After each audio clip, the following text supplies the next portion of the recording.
Raise your hand if you are a blogger who hates tech. Yeah. If you're like me, you hate the technical side of blogging. It's so frustrating, but there are a couple of things you can do to make it easier, as well as learn how to ask good questions so that when you are having a problem, you know how to actually get help. So we hate tech because it makes us feel stupid, right? There's something that's so simple, it seems like it should take 5 minutes to fix, and it ends up taking 4 hours. By the end, you just want to throw your computer out the window, but you are not dumb. That's how it works. I've been doing this for 15 years and I still go through that on a regular basis. So in one sense, that's good news. That's just the process and it doesn't mean anything bad about you. The bad news is that that is just the process. So here's a couple of reasons why you need to stick it out anyways. When you're feeling frustrated and you are working hard on a problem and it doesn't seem to be making any progress, you probably have the inclination to hire it out, right? To hire somebody who knows what they're doing, who can just do it, and you'll just give them some money and it will be off of your desk and it will be fixed and done. But there are a couple reasons why you should figure it out anyways. First off, you need to understand what you have on your site. If you hire somebody to solve a problem for you, they may add a plugin or set you up with a service that you don't really know how to use. Your exact problem is fixed, but you don't really know what you have or how to use it. So if you ever want to make changes, you won't be able to do that. You'll have to go back to that developer and have them help you again. But that doesn't mean you can never hire anything out. So a couple of things you can hire out are stuff that I just think of as one and done. Setting up your hosting and installing WordPress. Once it's set up, it's set up. You don't have to touch it.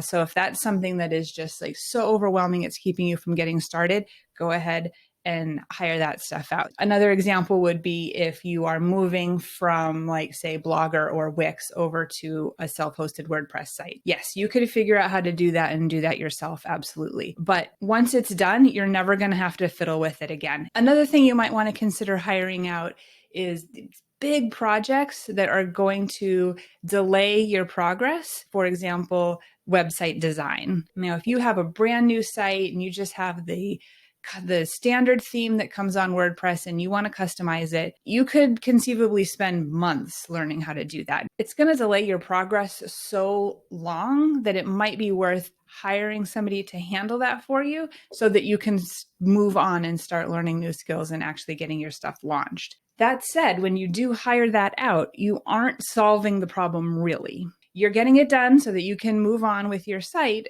but you still need to learn how your site works and how to make changes to the design and things like that. You have to realize that you aren't avoiding having to do it. You're going to be able to learn it at your own pace as you go along. As things come up that you want to make changes to, you're going to have to learn how to use your theme. And then the last thing you can consider hiring out for is stuff that you already know how to do, but it is a giant pain in the butt and you just don't want to deal with it. For example, if you had, 200 redirects that you wanted to do on your site, you know how to do a redirect, but you don't want to spend the hours that it's going to take to do this huge bunch of them. Just go ahead and hire somebody to do that for you. It's fine. All right. So you have a couple of things that you need to tackle tech-wise. What are some tips on making that process go a little easier? First off, be patient. Understand it does take time to learn how to do tech stuff. I had a project I was working on the other day where I was trying to get a Google form to email the responses to the person who had filled out the form.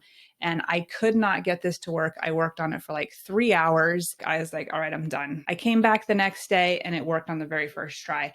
And I don't know what I was doing differently, but I was definitely more calm, more patient. And I was just able to think more clearly and I got it to work on the very first try. So taking breaks, be patient, try not to get frustrated. Just understand this is the process of dealing with tech. And sometimes you just need help. And there are some tricks on getting help. YouTube videos, of course, are great. I'm sure you've already used some YouTube videos. Finding one that is your exact tech issue is pretty difficult. If you can find somebody whose tech stuff that you really like and can follow along with well, that's great. Make a note of who that YouTuber is so that you can continue to follow them. Also on YouTube, sometimes you have to be a little bit flexible. Websites and apps and things like that, they love to change their design. The settings button might be on the left when the YouTuber recorded their video, but there's been changes and now it's on the right. That doesn't mean that the YouTube video isn't good or is outdated. it could be a week old and that change has just been made. So try to follow along as best you can, even if the layout of what you're looking at doesn't look like exactly what the YouTube video does. If it's a larger issue, like learning how to do Facebook ads or learning Elementor or some big project that you're trying to learn, don't be afraid to take a course. Sure, there are YouTube videos out there that can show you how to do that, but you're going to have to piecemeal together all these little pieces. Whereas you can just pay money for a course and have an expert teach you exactly what you need to know. That'll make it go a lot quicker. And sometimes the most frustrating part of getting help with tech stuff is understanding how to even ask the question. Very often, the reason that we're not having success in what we're trying to do on the tech stuff is because we're really unclear of what it is we're even trying to do and what we've already tried and kind of where we are on the path. So it makes it really difficult to ask a question. But asking a good question will get you the answer that you're looking for. This could be true for a friend who's kind of a techie that you know could help you, or even customer service. Knowing how to ask a good question will get you the answer that you're looking for. Really, the best way to ask for tech help is with a video. So there are free services like Loom that will allow you to record your screen while you talk. So you could say something like, to the ConvertKit customer service, walk them through, say, this is the email sequence that I'm trying to fix. This is what I want it to do. This is what I'm trying. And they can see exactly everything that you're doing. That is so much more helpful to customer service than just like, hey, my email autoresponder isn't working. And it's the same thing with friends. Like, hey, I'm trying to get this plugin to work. Here it is. Here's the settings. Is there anything you're seeing here that is off?